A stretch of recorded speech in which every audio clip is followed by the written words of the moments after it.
Good afternoon. My name is Midori, and this is my teammates, Frank, Vincent, and Lexi, and we're from psychology, and today we'll be talking about wage premium in STEM occupations. So the questions that we were tasked to answer in this data set was, first, is there a wage premium for STEM versus non-STEM occupations? Second, how has this changed over time? And third, are there provincial differences in this wage premium? And our answers in short form is yes, there is a wage premium and it is quite substantial. Second, the wage premium is actually increasing over time. And however, there are provincial differences that are pretty large in the sense that some provinces are lagging behind in terms of paying their STEM employees. Based on our findings, the policy recommendations that we make are follows. The government should provide funding to provinces which have lower STEM wages. And second, the government should invest in developing interest in STEM among children and youth for early development.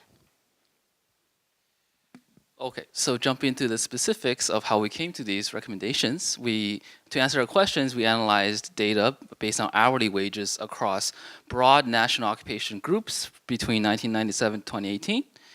And overall, as Midori mentioned, we do find a large and substantial wage premium for STEM. Specifically, STEM occupations on average tend to pay around $30 per hour, whereas non-STEM occupations pay around $22 an hour. And this reflects almost an $8 difference in terms of hourly wage premium. And looking at this trend across time, we see that it's consistent and somewhat increasing. So this graph here, the green line at the top is STEM wages between 97 to 2018, and is consistently at the top and constantly rising.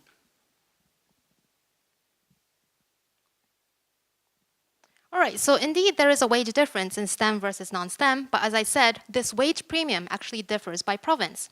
So here we looked at this wage premium by province, and at the very top in green, you see Alberta with $10 difference between STEM occupations, hourly wage, and non-STEM occupations in hourly wage. And at the very bottom, we see places like PEI, where the difference is only $5. So based on our models that we ran, we projected the hourly wage in STEM occupations in 2025 across Canada in provinces. And here, green means higher wages, and red means lower wages.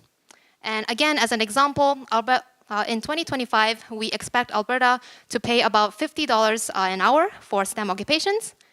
And then in PEI, $35 per hour in STEM occupations. And by the way, in 2018, currently, the national average of STEM occupations is around $35 as well. Across Canada, yeah. So indeed, there are provincial differences. And this wage premium in Alberta might actually incentivize STEM pursuits in the West. And that might be driven by natural resources in Alberta.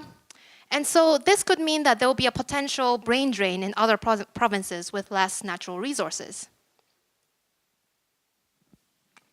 Okay, so how does all of this relate to the Canadian context?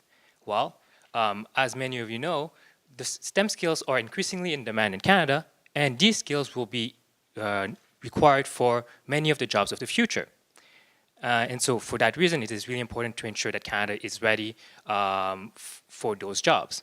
And so one important aspect for that reason is that it is really important to ensure that these jobs are well paid.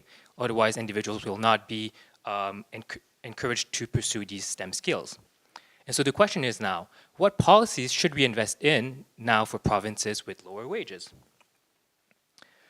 So based on Budget 2018, we know that Canada is highly committed to investing more money into STEM. But how should they be investing that money? Well, one of our recommendations is for Canada to provide funding for resources for provinces to provide tax credits for capital investment in STEM fields, especially in provinces in which STEM wages are lagging behind, such as PEI.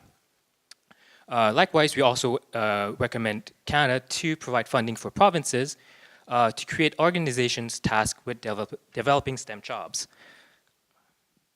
But we know that wages are not the only incentive for pursuit in STEM.